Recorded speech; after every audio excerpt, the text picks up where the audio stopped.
Alors l'Assemblée générale s'est très bien déroulée.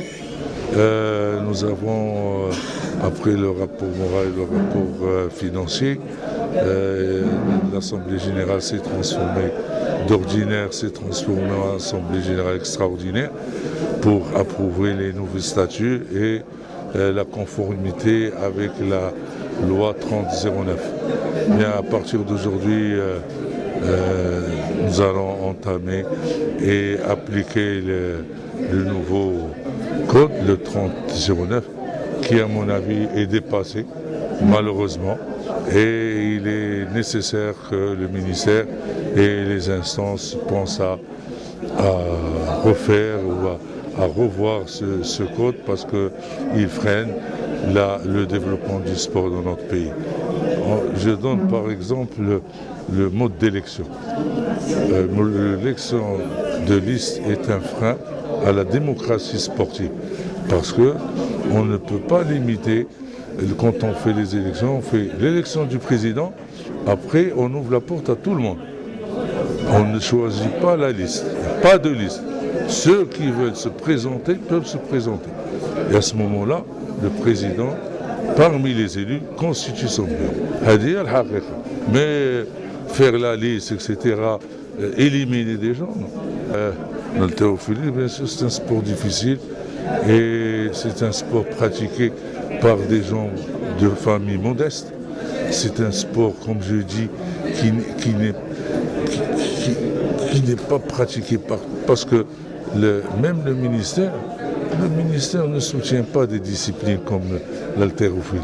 La discipline, vous ne pouvez pas, sans budget, sans argent, c'est le nerf de la guerre. Pour toute promotion, pour toute participation et la création de nouveaux clubs, il faut de l'argent. Et tant que cette fédération est considérée comme fédération pauvre, alors il ne peut pas y avoir de développement de l'haltérophilie, sachant pertinemment que l'haltérophilie est un sport complet et que tous les athlètes des autres disciplines sont obligés de faire de la musculation pour pouvoir pratiquer leur discipline et leur sport favori. Nous vivons une année olympique, c'est vrai, il y aura des jeux un peu exceptionnels parce que avec malheureusement l'atténuation de la pandémie, le mouvement olympique est perturbé. Marqué, l'activité humaine dans le monde est perturbée. Les dernières recommandations du CIO, c'est de limiter le nombre des invités, éviter le nombre de participants au niveau dirigeant, et le comité d'organisation a interdit carrément les spectateurs qui voudraient venir d'autres pays pour assister aux Jeux. Donc ça sera des Jeux exceptionnels, mais que voulez-vous, il y a quelqu'un qui gère et qui est en phase avec ce qui se passe dans le monde, c'est Thomas Bach, qui l'a prouvé durant son dernier mandat. Et maintenant il a été élu, comme vous le savez, pour un troisième mandat de 5 ans.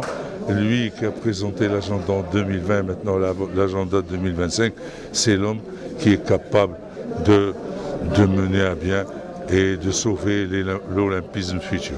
Dernier mot, nous avons un pays extraordinaire, un pays dont le relief et le climat permet la pratique de l'activité physique toute l'année.